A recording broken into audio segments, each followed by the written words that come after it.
Awesome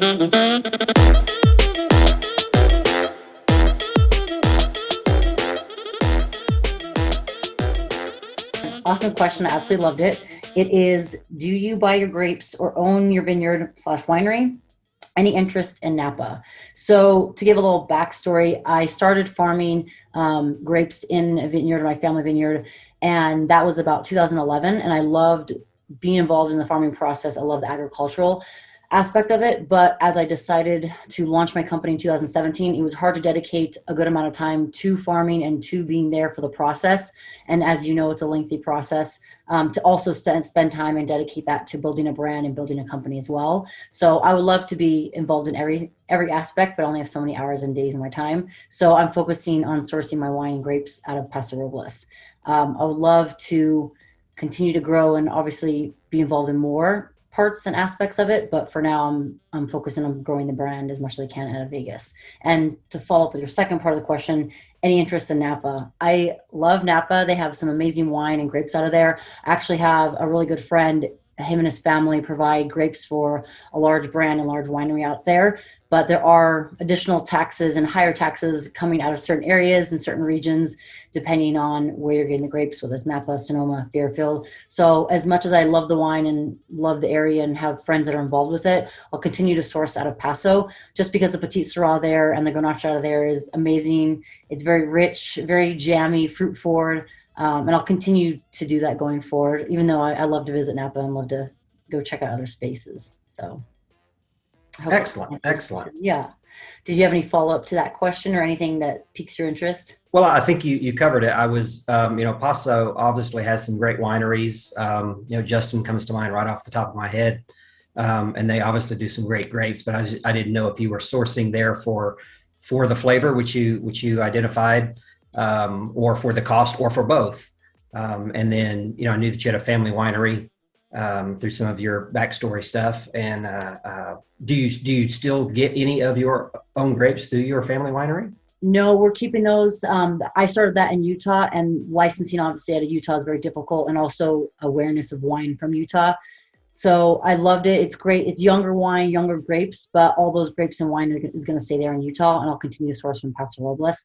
I don't have a physical winery or tasting spot. I'd love to eventually do that in the future here out of Vegas, blending fitness and wine together, showcasing that you can work hard and wind down at the same time. Obviously, fitness first, then the wine after.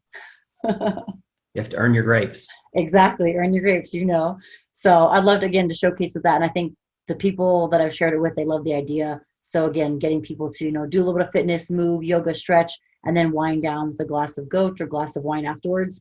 I think it's something that kind of brings everyone together. We can celebrate our successes and embrace the struggles we've had and get to do it as a whole. So yeah. Nice. And then just one last question, and I will let you elaborate on it. You had said somewhere along the way you wanted to be the female version of Dave Finney, and I'm a huge Dave Finney fan, and the brands that he's created and spun off that allow him to pursue some other passion projects of his around the world.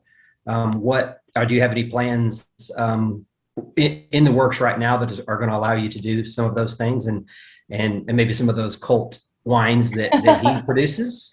Yeah, so we are working that in the project. We obviously have new brands and new wine, a new kind of a new label coming out. But I do want to be that female version, not so much thinking, all right, I'm a female male version, but I would like to have my wine label and wine company be the most well-known label and brand out there. I just think that there's a lot to showcase and share, not only with my story, but hopefully resonate with people out there. Obviously, there's a lot that goes into it, resources, distribution, not only nationwide, but worldwide. But I would love to be able to have my wine be the go-to wine, not only in the Vegas area, but around the world. So a lot of little steps that are being kind of maneuvered and taken right now to lead that in the future. So I think there's a lot that we can share, not only myself, but with the community, and do it together with everyone.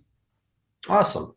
Yeah. That's great that you held on to that. I've talked about that and noted that a couple of times, but it's interesting how some people remember certain things. So I love that you asked that. Thank you. Yeah, as Dave Finney, I'm a huge Dave Finney fan, and the stuff that he's been able to do and the projects that he's been able to create and co-brand with other winemakers is pretty interesting stuff.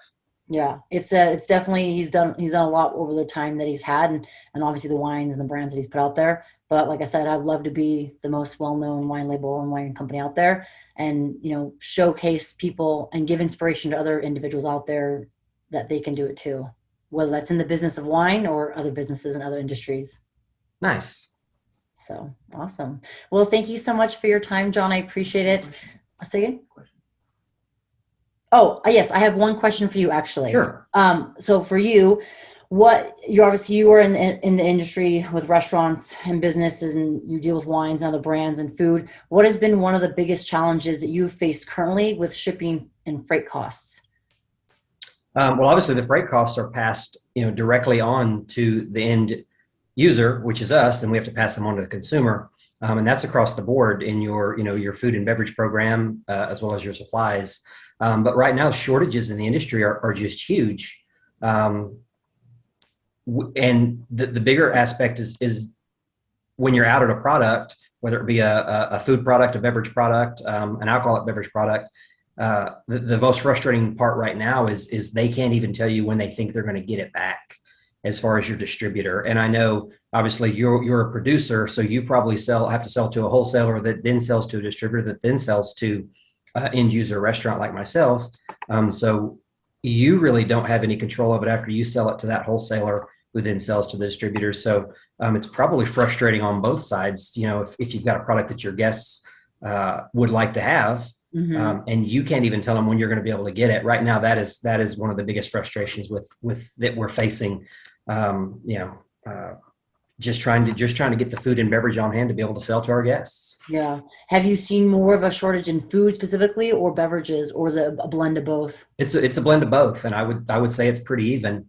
Um, and there's a lot of combinations to that. Things get hot in Europe and in Southeast Asia as far as bourbons or Mm, food products, and there's a run on them.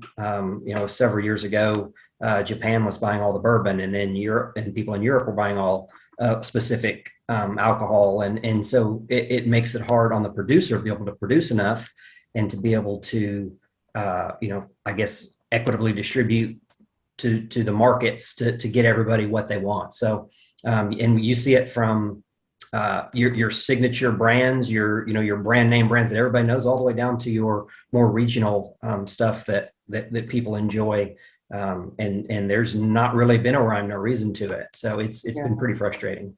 I can only imagine. I know I've heard of things with friends in the industry, and I hope that it passes soon, but I don't know if that's going to be the immediate result in the next 3 to 6 months. But I'm hoping for things to kind of settle, but we'll see. I'm wishing Well, you all the best with everything, obviously. I'm every hoping, 3 months they tell us wait 3 months, so yeah, we'll see. yeah. Oh man. Well, I hopefully those 3 months will come sooner than later. But I appreciate you taking the time out of your day to talk with me and share your question, but also share your answer to my question that I had for you as well. So, Awesome. Hey, um, I appreciate being part of it. Next time my wife and I are in Vegas, yes, uh, I'll hit you up and we'll have a glass of the goat. definitely. Yes. Let me know when you guys come to Vegas. I'd love to see you and meet you guys in person and show you guys around Vegas. Sounds great. Thank Awesome. you so Thank you so much. much, John. Take care. You too. Bye.